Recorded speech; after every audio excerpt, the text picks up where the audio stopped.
அன்பு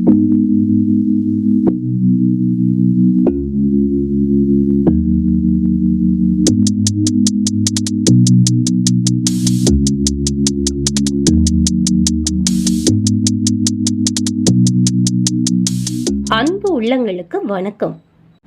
இன்று அன்னாசி பழத்தை தொடர்ந்து சாப்பிட்டு வந்தால் கிடைக்கும் பலன்கள் என்னவென்பதை நாம் பார்க்கலாம். இயற்கை நமக்கு அளித்துள்ள கொடைகளில் முக்கியமான பழங்களில் ஒன்றுதான் அன்னாசி பழம். அன்னாசியில் மாங்கனீஸ் சத்துக்கள் நிறைந்து காணப்படுகின்றன. அன்னாசி பெரும்பாலும் வெப்பமான பகுதிகளில் பயிரிடப்படுகிறது. புரதத்தை செரிக்கக்கூடிய புரோமலைன் என்ற என்சைம் இதில் அதிகம் உள்ளது. இது இரத்தம் உறையாமல் பாதுகாக்கிறது.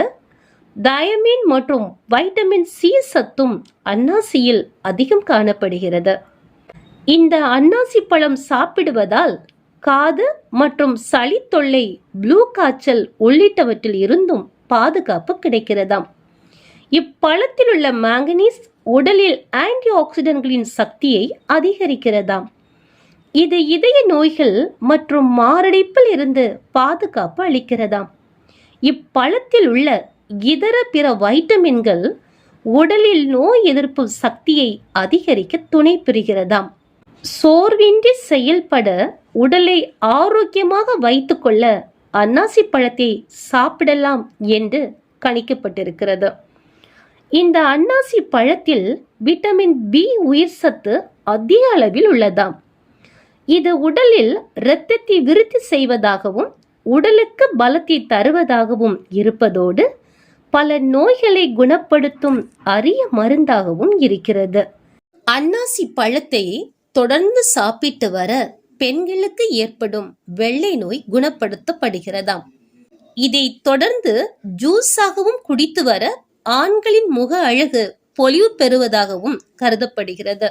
ஒரு நாளைக்கு தேவையான மாங்கனீஸ் உப்பை பெற 1 கப் பழத்துண்டுகளை சாப்பிட்டு வந்தால் போதுமானது.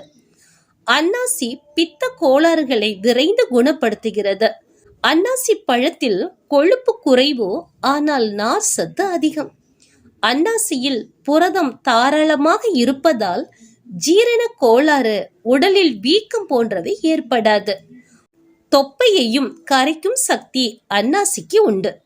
ஓர் அன்னாசி பழத்தை சிறு துண்டுகளாக நறுக்கி 4 தேக்கரண்டி ஓமத்தை பொடி செய்து அதில் போட்டு நன்றாக கிளறி 1 டம்ளர் தண்ணீரில் ஊற்றி கொதிக்க விடவும். இரவில் இதை அப்படியே வைத்திருந்து மறுநாள் காலையில் அதை பிழிந்து சாறு எடுத்து வெறும் வயிற்றில் சாப்பிடவும். இந்த முறைப்படி 10 நாட்கள் தொடர்ந்து சாப்பிட்டு வந்தால் நம்முடைய தொப்பை கரைய ஆரம்பிக்கும் என்று கணித்துள்ளனர். மீண்டும் புதிய தகவல்களோடு உங்களை நான் சந்திக்கிறேன். அதுவரைக்கும் உங்களிடத்திலிருந்து விடைபெறுவது உங்கள் அன்பு தோழி.